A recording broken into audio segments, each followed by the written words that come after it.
Bonjour Monsieur Alain Bauer. M Merci d'avoir accepté, ce rendez-vous du Club Lamartine, qui est diffusé en vidéo sur Facebook, YouTube, et en podcast sur Spotify, Apple et Deezer. Monsieur Alain Bauer, vous êtes professeur de criminologie au Conservatoire national des arts et des métiers. Vous avez été aussi conseiller de Michel Rocard, que j'aime beaucoup.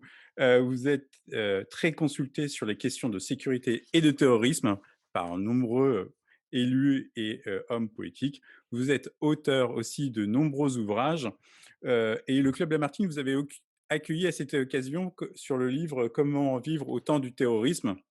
C'était Ça a marqué l'histoire du club Lamartine. On m'en parle très régulièrement de votre intervention à cette occasion. En juin, vous avez signé une tribune qui s'appelle l'invention de la radiosphère, qui est très intéressante. Vous l'avez signée dans la tribune de l'opinion.fr. Ma première question sera, aujourd'hui, les médias donnent-ils trop de place aux minorités contestataires? Alors, d'abord, faut savoir ce que c'est qu'un média, ce que c'est qu'une minorité, ce que c'est contestataire. Comme toujours, le problème des profs, c'est que on n'est pas dans la posture, l'incantation, l'imprécation, parfois la lamentation, mais plutôt dans la définition. De quoi parle-t-on? Euh, je ne sais pas ce qu'est une minorité, car il arrive qu'il y ait des majorités contestataires. Deuxièmement, les médias, si on parle des médias traditionnels et classiques, ils sont très largement dépassés par la problématique générale du contrôle des nouveaux espaces que j'appelle ceux, non pas des réseaux sociaux, mais de la télé-réalité individuelle. C'est un espace où on se crée son propre espace d'expression incontrôlé, en général de contestation, d'injures parfois, de trollisation souvent. Voilà. Et ensuite, contestataire est pour moi un terme qui n'a pas de structure propre, c'est-à-dire qu'on peut contester toute une série de choses, on n'est pas obligé de contester tout le temps, et donc il y a des degrés dans la contestation. Non, les médias sont sidérés, submergés, perdus dans cet univers de réalités alternatives multiples, où ils n'arrivent plus à émettre une sorte de vérité consensuelle, d'éléments de référence stables, où on pourrait se dire, bon, alors, est-ce qu'on pourrait dire que quand il y a le soleil à l'extérieur, il fait jour, et quand il y a la lune, il fait nuit? Et donc, depuis que, y compris la notion de la Terre est plate est revenue en avant, que toute une série de contestations sont sorties parce qu'on a l'impression qu'il y a une réalité virtuelle. C'est ce que j'appelle l'effet Matrix. Matrix, qui est un film, une série Oui. de films, très bien fait d'ailleurs, a émis l'idée qu'en fait tout était construction. Alors, le principe de construction a été très avancé par la French Theory, un certain nombre de collègues, auteurs, qui ont essayé de déterminer que rien n'était véritablement vrai, que tout était construction, et que de construction en construction, la réalité elle-même pouvait devenir soit virtuelle, soit alternative. Et puis, la réalité alternative est devenue la vérité alternative. En fait, il n'y a pas de fake news, il y a des alt news. Et donc, il est très difficile de déterminer un élément stable qui peut dire je suis en train de vous parler, je m'appelle Alain Boer et vous appelez Monsieur Fourré. Parce que l'ensemble de ces éléments pourraient être contestés. Est-ce que je suis vraiment moi? Est-ce que je suis un avatar? Est-ce que je suis un clone de moi-même? Êtes-vous bien réel? Est-ce que tout ça n'est pas un deepfake? Tous ces éléments aujourd'hui entrent en ligne de compte, et il faut les traiter non pas par le mépris, l'arrogance, la suffisance, mais évidemment tout le monde sait que, et quand une phrase commence par tout le monde sait que, c'est qu'en fait personne ne sait rien.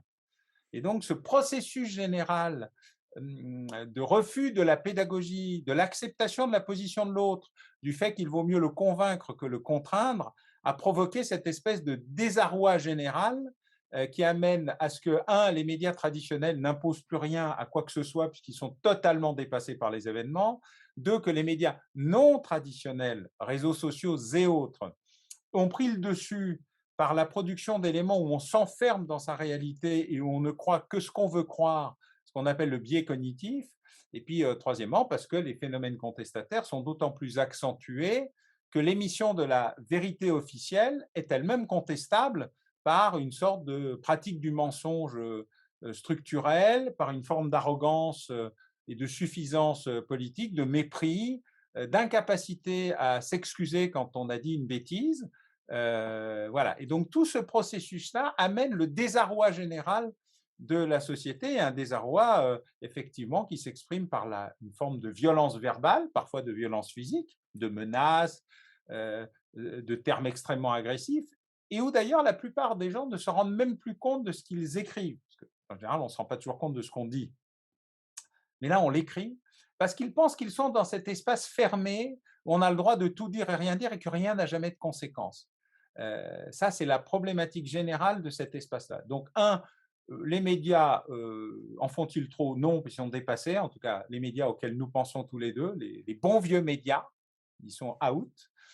Ils essayent de faire du décryptage comme ils peuvent, qui convainc en général ceux qui veulent bien être convaincus. Donc, ça ne sert pas à grand-chose, mais c'est bien qu'ils le fassent. La contestation est effectivement extrêmement présente, ce d'autant plus que dans une multiplication de crises multiples mettant en cause la parole de l'État, la parole publique, maintenant la parole médicale, la parole scientifique, la parole journalistique, bref, tout émetteur de parole amène mécaniquement à effectivement une surreprésentation de la contestation par une surreprésentation de la trollisation dans ses excès verbaux, parfois dans ses excès physiques, mais ceux qui en sont directement victimes ont largement contribué à l'émergence de cet espace. Vous faites référence effectivement à des gens qui tiennent des propos sur Internet et qui ne se rendent pas compte qu'ils sont hors la loi, par exemple.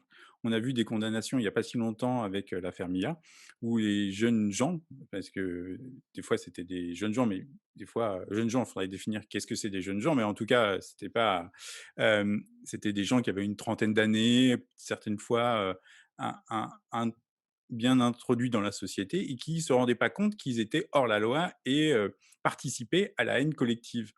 Est-ce que c'est un phénomène purement, numérique ou c'est quelque chose qu'on avait déjà constaté dans le passé, ces effets de meute, en fait? C'est un effet de meute. Alors, le libelle et le pamphlet ne datent pas d'Internet, hein, il y en avait bien avant et ils étaient assez désagréables.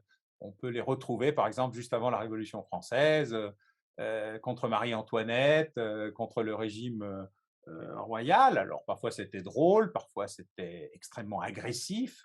Donc, il y a une sorte de défouloir par le pamphlet et l'écrit, qu'il soit virtuel, par les réseaux sociaux ou par la production de journaux clandestins qui n'étaient pas nouveaux. Mais c'était réduit dans leur capacité à l'expansion et en fait, les lecteurs étaient des lecteurs, mais ils n'étaient pas eux-mêmes des contributeurs.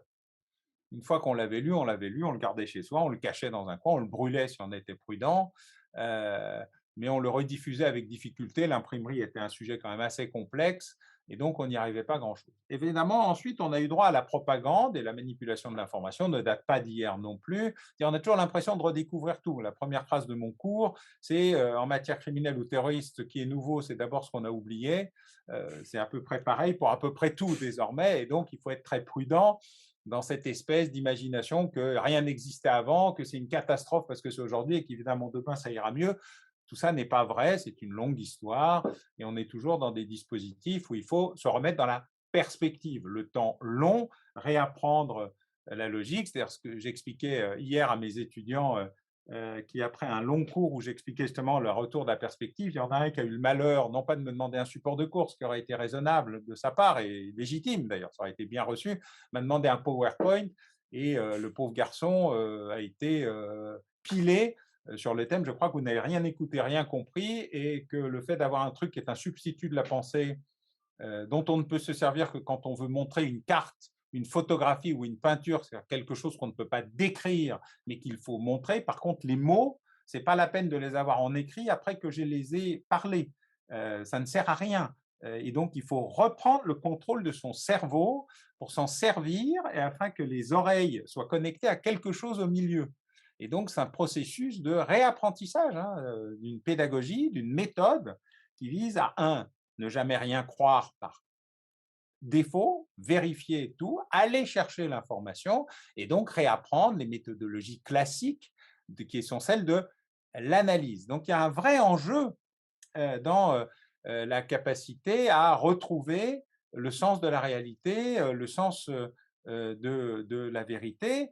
Et c'est vrai que de ce point de vue-là, on est dans une difficulté. Alors, Internet a accentué, diffusé, élargi, accéléré la diffusion de ces éléments, et dans un univers où il n'y a pas de responsabilité, d'abord parce qu'on n'écrit pas sous son nom. Je pense qu'il y a un problème d'identité sur Internet. Moi, je pense qu'il faut assumer ce qu'on dit. Et donc, chacun de ceux qui écrivent sous le nom de leur avatar ou de leur pseudo n'écrirait pas ce qu'ils écrivent s'ils le mettaient sous leur nom. Ils le savent. Donc, même s'ils disent qu'ils ne se rendaient pas compte de ce qu'ils faisaient, en fait, ils se sont dédoublés. Ils pensent qu'ils sont dans un univers virtuel où rien n'a jamais de conséquences, puisqu'on est dans un espace qui n'est pas la réalité. Mais en même temps, les effets dans la réalité, notamment de l'effet de meute, des insultes, des menaces de mort, etc., doivent être comprises comme une réalité. Donc moi, je suis pour l'essentiel favorable à la totale liberté d'expression et à la totale responsabilité dans la liberté d'expression. C'est-à-dire, je suis pour la suppression des pseudos, des avatars, et de tout autre dispositif qui cacherait l'identité d'un individu. On s'exprime, on assume ce qu'on dit. Et il y a des vrais racistes, des vrais extrémistes, d'ailleurs des gens qui ne s'excusent pas de ce qu'ils font ou de ce qu'ils disent. Et je suis pour qu'ils assument ce qu'ils font ou ce qu'ils disent. Je n'ai aucun problème avec l'idée et qu'ils ne soient pas censurés. Je suis très voltairien de ce point de Je vois vue. Je ça. ne suis pas d'accord avec ce qu'ils disent, mais je suis pour qu'ils puissent le dire. Et je suis pour qu'on puisse combattre la désinformation, le mensonge, l'insulte par le débat. Je pense que c'est le seul moyen. L'interdit se traduit mécaniquement par une problématique large, c'est que si on l'interdit, c'est qu'on a quelque chose à cacher ou qu'on a peur de cette pseudo-vérité alternative. Je sais que c'est dur, que c'est douloureux, que c'est pas facile à entendre pour beaucoup de gens qui se font insulter pour des tas de problématiques d'origine, de religion, de couleur de peau, d'orientation sexuelle. Mais si on veut gagner la bataille de la vérité, d'un retour à la vérité scientifique, vérité rationnelle, vérité argumentée, c'est pas l'interdit qui va réussir à le faire, c'est autre chose.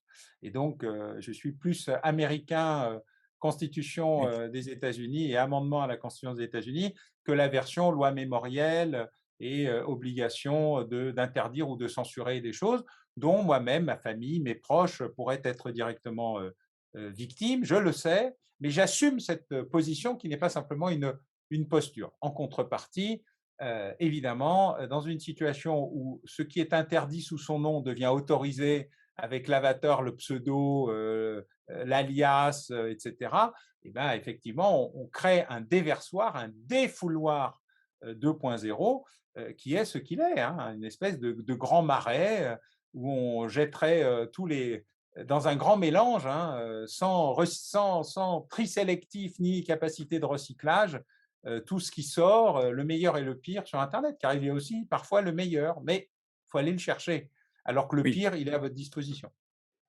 et les gens sont plus attirés par le pire que par le meilleur. En général, on parle plus des trains qui n'arrivent pas à l'heure que des autres, hein, voilà. Mais fondamentalement, ça nécessite simplement un esprit critique, et la construction de l'esprit critique est un travail pédagogique tout à fait considérable. Et la radiosphère pour vous, elle est unique ou elle est multiple? Ah non, non, la rageosphère, c'est un terme générique. Ce sont Générique, toutes les d'accord. rages, tous les énervements, toutes les pulsions, toutes les vengeances, toutes les envies, les jalousies, les ressentiments. C'est un espace de défoulement absolument extraordinaire. D'ailleurs, psychiatriquement parlant, je pense que ça pourrait même être utile d'avoir une sorte de rageosphère privée où on pourrait se défouler tranquillement. C'est comme quand on est tellement énervé qu'on hurle tout seul devant son ordinateur, qu'on donne un grand coup de poing sur le clavier parce qu'il y a un truc qui est coincé. Voilà, mais on ne va pas frapper le voisin. Donc voilà. Mais chacun imagine qu'il fait ça tout seul dans sa baignoire, sa salle de bain ou ses toilettes ou devant son ordinateur. Il ne se rend pas compte qu'il y a un phénomène qui pourrait être collectif, ce qu'on a vu dans l'affaire Mia, ce qu'on a vu après le 11 septembre, après le 13 novembre, dans les délires divers et les défoulements divers. Et donc, il faut traiter de cette dimension en parlant aux gens, en dialoguant avec les gens. Moi, j'ai souvent des discussions assez, curieuses, hein, c'est les fessées dans l'air, avec des gens dans la rue, alors avec le masque ou sans le masque, souvent sans avec le masque, mais il y a un effet de reconnaissance, donc il faut reconnaître que ça marche pas trop mal et qui viennent me dire: «Alors à votre avis, est-ce que le coronavirus ça existe? Est-ce qu'il y a vraiment des malades?» Et cetera. Ouais. Et au lieu de dire, n'importe quoi, «Ça va pas bien» et cetera, j'ai dit: «Mais vous avez raison, il faut poser la question. Venez, on va à l'hôpital, choisissez celui que vous voulez, on va aux urgences». Et Mmh. là, on entre dans un débat qui n'est pas l'opposition à ce point de vue, complotisto, rien n'existe vraiment, mais où les gens se posent la question. Et donc à partir du moment où la question vous est posée, le doute est votre allié. Il faut donc dire: «Allons vérifier ensemble» et donc vous dites: «Voilà, choisissez l'hôpital, on va aux urgences. Tout de suite, Et maintenant, là». et et là, ça s'arrête ou Ben, ils en vous suivent? général, les gens ne viennent pas aux urgences à l'hôpital parce qu'ils se disent, en fait, si on va aux urgences et s'il nous dit qu'on va aller aux urgences, c'est qu'il sait qu'il y a des malades. Donc s'il y a des Ouais. malades, c'est que peut-être il y a vraiment des malades. Et vous laissez les gens se refaire leur opinion. Vous les remettez dans une situation, vous ne leur imposez pas une vérité venue d'en haut, qu'elle soit professorale, magistrale ou politique. Vous leur dites: «Mais pourquoi vous n'allez pas vérifier tout seul?» Mmh. Au lieu de croire tout ce qui se raconte sur internet et alors, voilà, allez vérifier. C'est pas dur, hein, des hôpitaux, il y en a partout. Donc, si vous voyez des tentes avec des malades, c'est pas des comédiens qui viennent d'être payés puisqu'ils ne savent pas que vous allez venir. Vous choisissez l'hôpital, vous choisissez le moment, vous y allez. Et moi, je suis toujours très étonné que nos postures soient celles de la confrontation. Ma vérité est meilleure que la tienne, je sais mieux que toi, qui ne se traduit jamais par une solution ou une acceptation. Parce que vous êtes dans le dur. Vous faites mal à celui à qui vous parlez. Moi, je suis pour la conviction et la pédagogie. Donc, je dis, bah, allons voir, venez. C'est l'épreuve des faits. Mmh. Et c'est une solution qui existe peu en France, qui est un pays plutôt impérial et monarchique, où tout doit venir du haut, la seule vérité est la vérité officielle et où les gens n'y croient plus. Donc, il vaut mieux se mettre dans une position de dialogue, de respect. Moi, je respecte les gens qui me racontent des trucs auxquels je ne crois pas une seconde, mais s'ils le croient, ils sont respectables. Mon rôle à moi, comme prof, c'est de leur dire: «Bah, écoutez, allons vérifier, allons nous confronter à la réalité, voyons ce qu'il en est, et faites-le avec vos yeux et vos compétences». Bon, pour la terre est plate, j'ai plus de mal, parce que ça va être long, et puis qu'évidemment, on ne va pas tomber de l'autre côté. Donc le fait de ne pas tomber ne se suffit pas à lui-même pour expliquer que la terre est plate, parce qu'elle est grande quand même. Bon. Mmh. Mais on peut trouver des solutions qui dépassent un peu mes capacités techniques. Mais sur le reste, on peut tout vérifier, tout contrôler par soi-même. Le tout, c'est de passer de la croyance Mmh. à la vérification. Et J'ai ce processus-là, je pense, il est beaucoup plus efficace que n'importe quoi d'autre. j'avais eu un échange il y a 20 ans, au sujet du 11 septembre avec un ami qui était totalement dans la théorie du complot. Il essayait de m'expliquer à longueur de temps que, les tours avaient été explosées par des explosifs, voilà, Ouais, la fameuse théorie. Et à un moment, je suis arrivé à la conclusion, je lui ai dit: «Mais ce qui est incroyable dans ton raisonnement, c'est que tu crois en un Dieu que tu n'as jamais vu, mais des tours qui tombent naturellement, sous la force de 2 avions, ça, tu arrives pas à y croire». Et il m'a dit: «Ça m'agace de discuter avec toi, tu as raison». oui, mais parce que vous êtes entré dans la confrontation. Moi, Oui. je suis dans faisons une expérience. Mmh. Et vous avez sur Internet des tas de gens qui ont fait une expérience sur comment les poutrelles de métal brûlent, quel est l'effet de l'échauffement dans un univers concentré, pourquoi l'avion, tu le vois bien rentrer, là, je pense qu'il n'y a plus de débat, alors que celui du Pentagone, soi-disant, n'existait pas.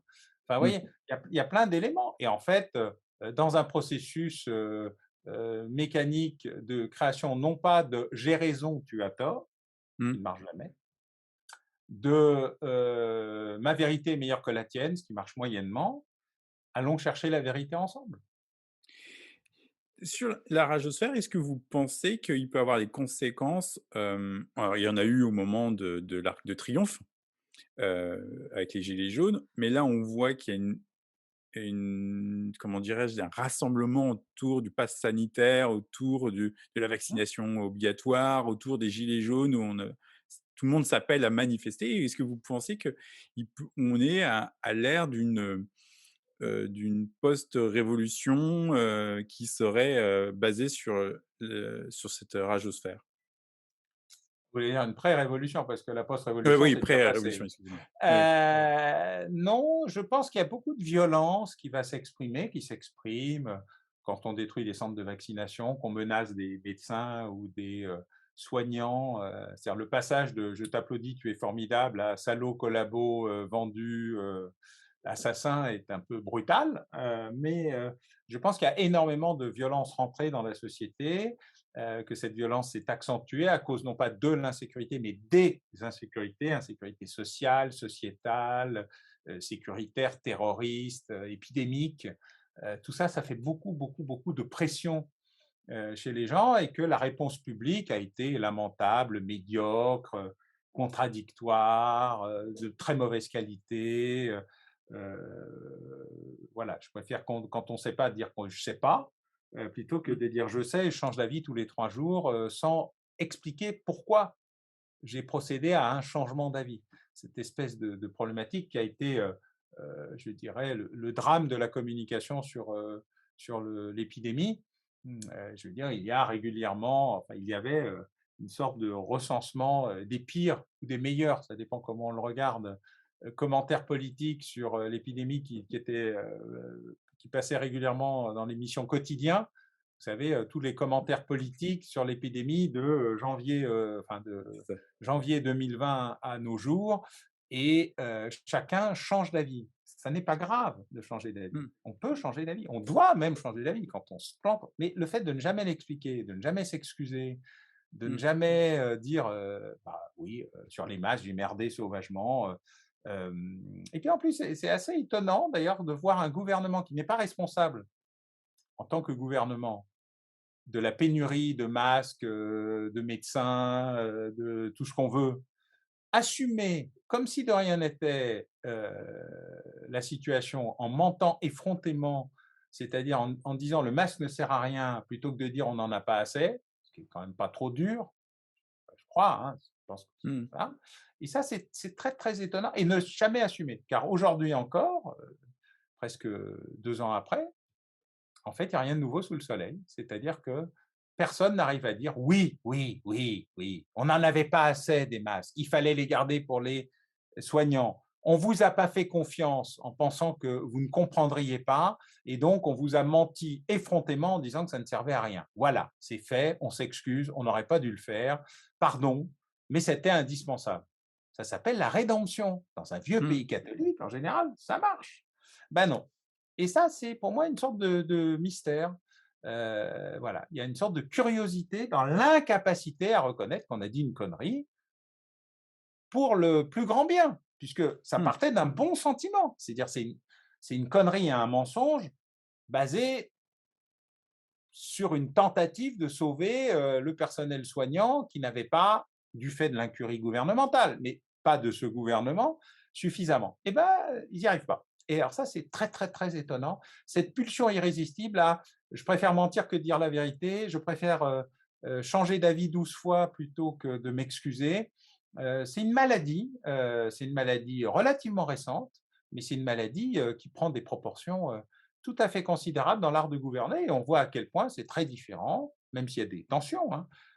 En Allemagne, voilà, nos amis anglais ont fait à peu près la même chose, que nous, mais c'est plus lié à la nature de leur premier ministre, qu'à une structure gouvernementale, classique. D'autres ont tenu une ligne d'honnêteté, ce qui ne les a pas empêchés de changer d'avis, hein. L'honnêteté, c'est pas être, monomaniaque, mais c'est de dire: «Bon écoutez, voilà, on s'est trompé, enfin, les éléments scientifiques, on ne les savait pas, on est face à une situation nouvelle, c'est asymptomatique, on n'avait jamais eu, parce que pour nous, un malade, c'est quelqu'un qui a l'air d'être malade. Alors, un malade qui n'est pas malade et qui en plus en contamine beaucoup, c'est quand même un truc qu'on ne connaissait pas, c'est vrai.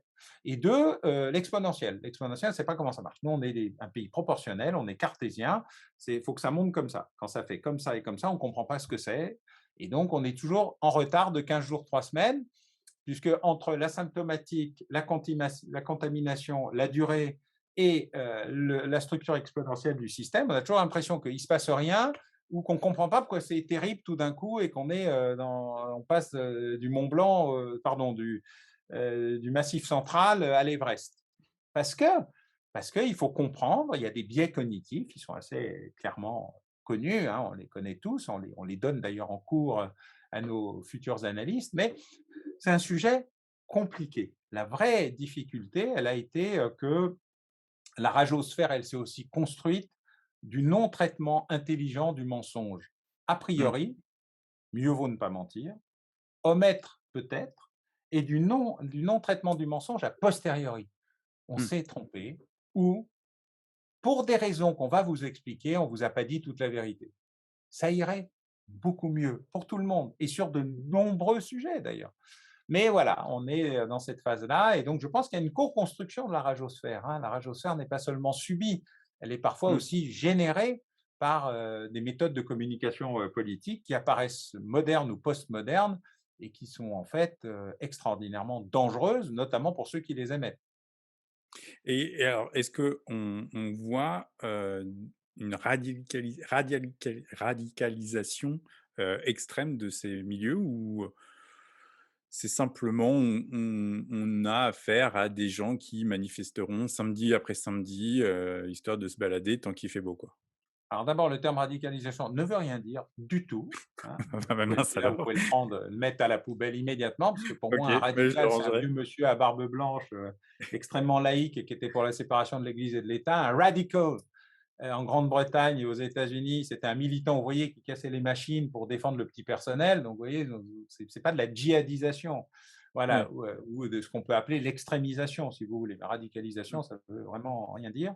Ah non, le passage à la violence, d'abord, il est consubstantiel au mouvement social. Une foule, mécaniquement, a vocation, par un mouvement de foule, un processus de foule, ça a été très bien décrypté il y a une centaine d'années, par Le Bon, est dans un processus naturel d'échauffement. Quand il y a un échauffement et qu'on est face à une barrière, on a le sentiment qu'il faut passer la barrière, qu'il faut aller là où il est interdit d'aller, qu'on a en plus maintenant, c'est comme on a des amateurs de la manif avec des amateurs du maintien de l'ordre, en tout cas jusqu'à l'arrivée du préfet Lallemand à Paris, évidemment, on est dans des configurations extrêmement compliquées de gestion du droit légitime à la manifestation et à la contestation, mais avec le passage à la violence, mais qui n'est pas une nouveauté.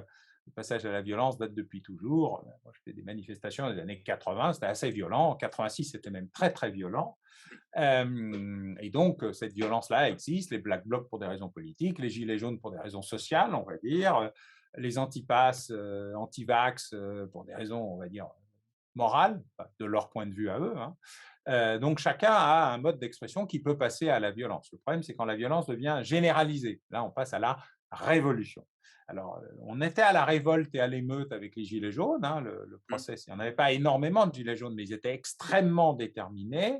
Là, on est dans des minorités agissantes, euh, elles-mêmes pas totalement supportées par tous les antivax et les antipasses, ils ne sont pas tous pour détruire les centres de vaccination, ni pour menacer les médecins. Je veux dire, il y a un processus qui est dit, moi je veux me faire vacciner, moi je ne veux pas me faire vacciner, chacun fait comme il veut. Mmh.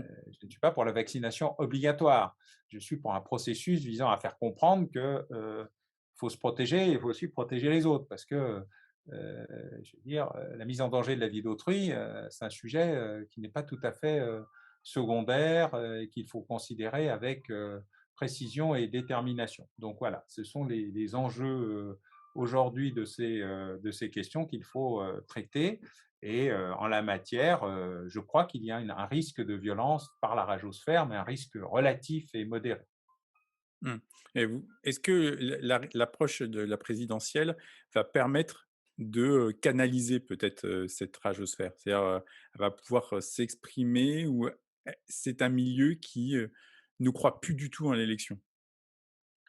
Alors, je ne sais pas, d'abord, il y a une forte augmentation de l'abstention qui s'est structurée avec des records aux élections régionales, mais la présidentielle est encore l'élection qui attire le plus de monde, donc on va voir. Mmh, Deuxièmement, ça dépend si le politique fait sa rédemption.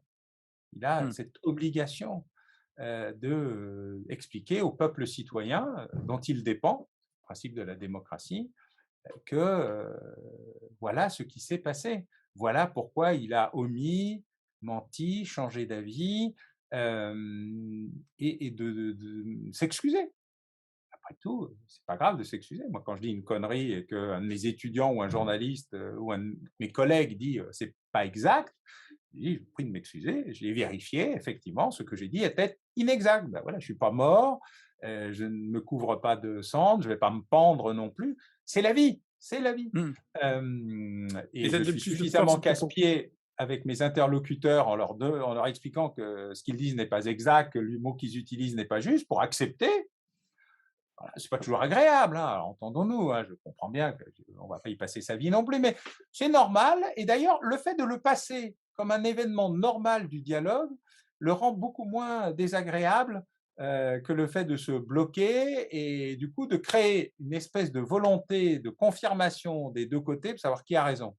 Bon, quand on a tort, on a tort. Et il m'arrive d'avoir tort. Et je n'en meurs pas pour autant. J'essaye de faire le moins de conneries possible et d'en raconter le moins possible. Comme je transmets du savoir, autant qu'il soit juste, entre guillemets, ou en tout cas crédible, référencé, assumé, précisé.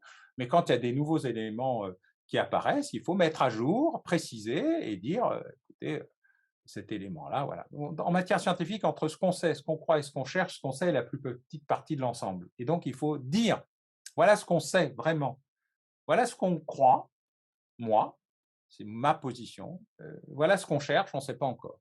Et puis ça facilite beaucoup la vie. alors, une petite dernière question qui est hors, sujet du matin.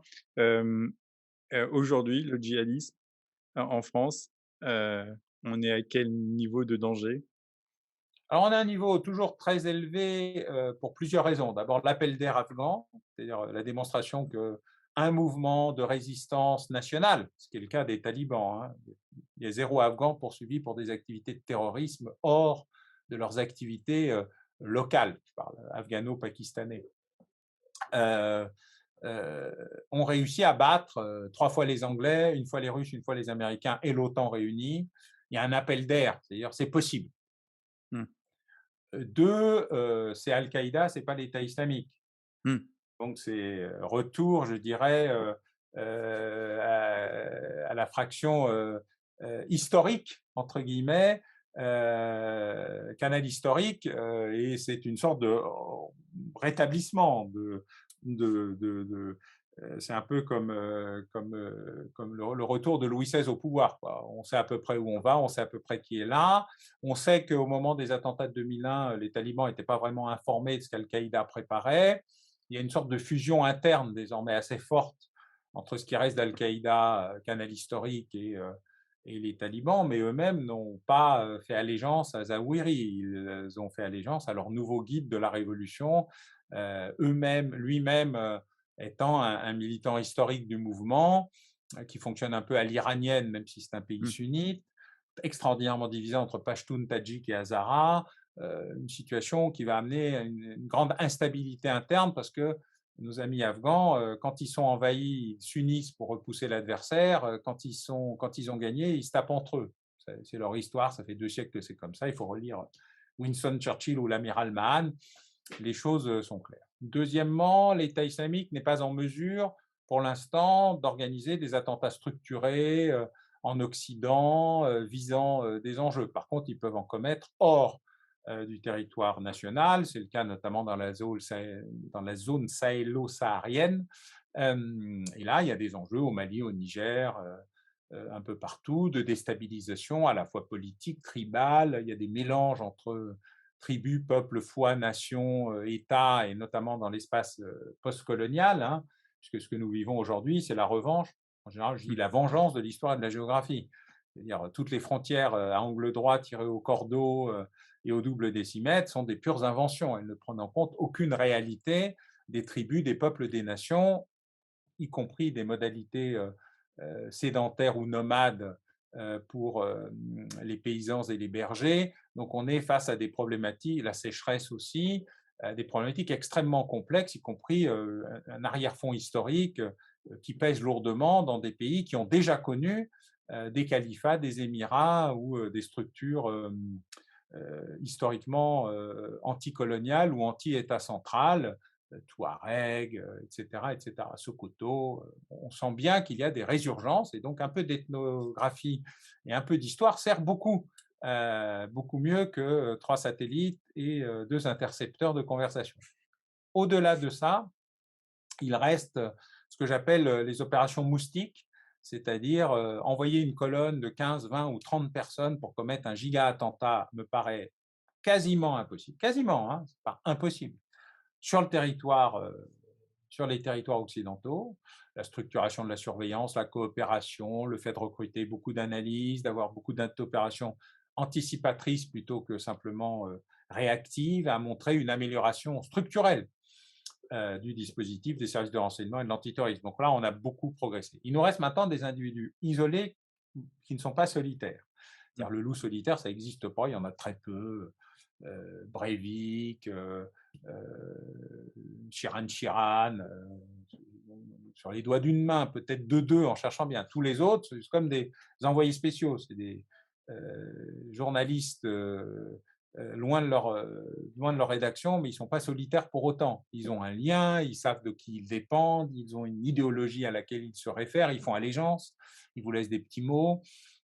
Et donc là, par contre, avoir des individus qui, avec un couteau, une tractopelle, une voiture, attaquent un arrêt de bus, des gens dans un supermarché, dans une rue, avec n'importe quoi qui leur tombe sous la main, ça, c'est une réalité. Et la surmédiatisation de ces événements, du fait notamment de la télé-réalité permanente que sont les chaînes d'infos en continu, qui ne vivent que de ça. Donc, on ne peut pas leur en vouloir, hein, c'est leur modèle. Et du coup, leur modèle, c'est la répétition permanente du même phénomène dont on ne sait rien, avec des gens qui n'en savent rien, mais qui meublent, beaucoup de tautologues de service, qui meublent le débat, posent des tas de problèmes de surexposition médiatique d'événements qui font en général peu de morts et peu de blessés. Ils en font, hein.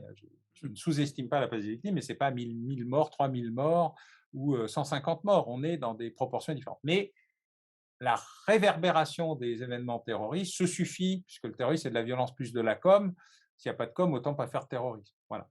Et donc ça marche très bien. Donc il y a une pulsion, une volonté, une capacité à se projeter dans cette espèce de nouvel habit de militant, notamment pour beaucoup de jeunes délinquants qui tout d'un coup trouvent une justification à leur existence. Et ça, l'État islamique, qui a révolutionné un peu les affaires du terrorisme, et notamment en matière d'expansion de sa zone de profilage, plus jeunes, plus de femmes, plus de criminels, plus de délinquants, plus de convertis, a provoqué un tel élargissement de la capacité de recrutement, y compris de gens qu'ils ne connaissent pas. À la fois, il y a les lions du califat, leur petit personnel salarié, les soldats du califat, le personnel ubérisé, ils sont sur une sorte de plateforme, mais ils n'ont pas toujours été sur place, et puis des gens dont ils découvrent l'existence après la commission d'un attentat. Là, il y a une sorte d'évolution qui amène à tellement de profils qu'il est difficile de tous les surveiller et de tous les anticiper. Hein. Là, on ne peut pas faire le reproche au service, mais du coup, ça permet à n'importe quel individu tout seul d'avoir son moment de gloire télé-réalité tout seul dans un coin et avec une forte capacité aux médias, là, traditionnels, de les mettre en avant. Donc, il y a un risque, effectivement, de violence au pluriel venue de profils extraordinairement différents pour des tas de raisons particulières, et on est, oui, dans un espace plutôt violent. D'accord, et on parle de plus en plus de l'extrême droite violente. Il y a quelques jours, je crois qu'on a découvert, en Alsace, hein, il me semble bien avoir entendu ça, un homme, surarmé. Est-ce que c'est aussi un danger ou, Bon, les extrémistes de droite, de gauche, Mmh, djihadistes, révolutionnaires, Front de libération des animaux, Front de libération de la terre, dès lors qu'ils décident de passer à l'action violente, ils passent à l'action mmh, violente. Après, la question, c'est quelle est la cible de l'action violente? Est-ce qu'on est dans le terrorisme, c'est-à-dire des victimes innocentes, mmh. ou est-ce qu'on est dans l'expression avec des cibles symboliques, dans des logiques structurées, où on est dans la violence politique, la libération nationale, etc. Là, voilà. Disons qu'on est dans un moment, moi, ce que j'appelle, je dis qu'il n'y a pas de sentiment d'insécurité, mais un climat d'insécurité. On est dans un climat aujourd'hui d'augmentation structurelle de nombreuses expressions de violence qui vont de violence verbale à la violence physique contre des biens et désormais, hélas, à des violences physiques contre des personnes. En tout cas, merci monsieur Alain Bauer d'avoir encore, donné, votre analyse, au Club Lamartine. Je rappelle, vous êtes professeur de criminologie au Conservatoire national des arts et métiers, et vous êtes auteur de nombreux ouvrages, mais je mettrai peut-être celui-là où vous êtes venu au Club Ah ben là, Lamartine vous en en avant. avez 3 qui vont paraître au Ah! cours du mois d'octobre, donc comme ça vous D'accord, avez la primeur. Une encyclopédie des espionnes et des espions, le 7 d'accord, octobre. La criminologie pour les nuls, pour ceux qui veulent comprendre comment on applique la criminologie. Alors je précise que je l'ai écrit pour moi, donc il n'y a aucune honte à aller le récupérer, la nouvelle édition, le 14 octobre. Et le 21 octobre, un sujet tout à fait différent, mais qui pourra amuser probablement vos auditeurs, qui s'appellera Confession gastronomique, puisque chacun sait que la criminologie et la gastronomie ont à peu près les mêmes ingrédients, seul change le mode de cuisson. C'est un livre sur l'avenir de la gastronomie et du restaurant après le Covid. Voilà. ben Ça sera et je crois que comment vivre au temps du coronavirus, c'était l'année dernière. Là, c'est comment manger au temps du coronavirus pour cette année. vous participez à une émission sur France 2, sauf erreur de Au ma bout de part, l'enquête, tous les au bout de samedis l'enquête. à 14 heures avec Marie Drucker, où on décrypte de manière non sensationnelle, de manière professionnelle, des enquêtes criminelles et nous entamons la deuxième saison, absolument. Bah, en tout cas, merci d'avoir accordé ce temps au Club Lamartine et à moi-même et je vous dis à bientôt, j'espère en tout cas et Au prenez soin de revoir. vous. Au revoir.